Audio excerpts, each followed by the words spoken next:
नमस्कार दोस्तों। आज के हमारे इस वीडियो में हम आपके लिए जया एकादशी की व्रत कथा लेकर आए हैं।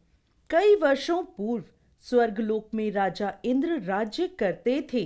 उनके लोक में सभी देवगण प्रसन्न थे। परिजात पुष्पों से लदे नंदन वन में देवराज इंद्र सोमरस का पान कर रहे थे। अप्सराएं उन्हें प्रसन्न करते हुए नृत्य कर रही थीं और कई गायक सुंदर संगीत प्रस्तुत कर रहे थे। मुख्य संगीतज्ञ चित्रसेन अपनी पत्नी मालिनी और पुत्र माल्यवान के साथ उपस्थित थे। वहां एक पुष्पवती नाम की अप्सरा उपस्थित थी जो माल्यवान की तरफ आकर्षित हो गई। उन दोनों को एक दूसरे के प्रति आकर्षित देख देवराज इंद्र क्रोधित हो गए और बोले, हे मूर्खों, तुम दोनों मुझे प्रसन्न करने का आडंबर कर रहे हो, परंतु तुम दोनों की एक दूसरे के प्रति आसक्ति मुझे स्पष्ट दिख रही है। इस भरी सभा में तुम दोनों ने मेरा अपमान किया है। मैं तुम्हें श्राप देता हूँ। तुम दोनों इसी क्षण पिशाच योनि धारण कर पति पत्नी के रूप में मृत्यु लोक में जाओगे और वहां अपने पाप कर्मों का फल भुगतोगे। इंद्रदेव के कठोर वचन सुनकर माल्यवान और पुष्पवती अत्यंत लज्जित हुए और उसी क्षण वे दोनों पृथ्वी लोक में हिमालय के शिखर पर पिशाच रूप में आ गए। उस स्थान पर चारों ओर बर्फ जमी थी।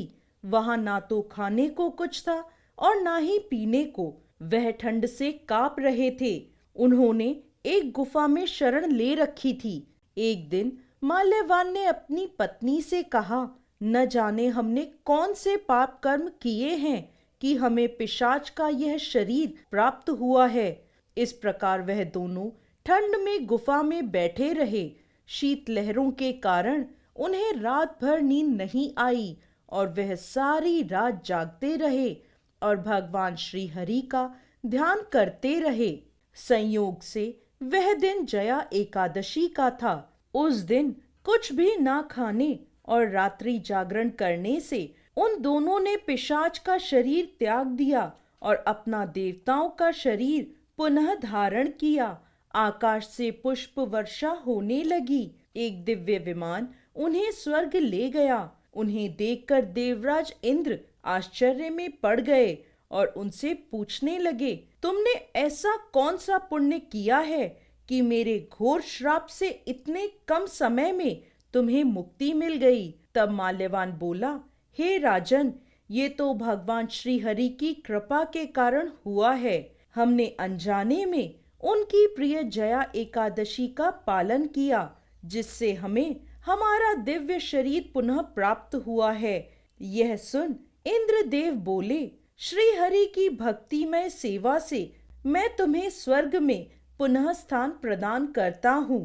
इसलिए हम मनुष्यों को इस परम कल्याणकारी जया एकादशी, जिसे भयमी एकादशी भी कहते हैं, इसका निष्ठा और श्रद्धा पूर्वक पालन करना चाहिए। इस दिन किया गया उपवास जीवात्मा को वैकुंठ की प्राप्ति कराता है। जो व्यक्ति भैमी एकादशी की इस कथा का श्रवण या पठन करते हैं, उन्हें अग्निष्ठोण यज्ञ का फल प्राप्त होता है। कथा समाप्त। जय श्री हरि विष्णु।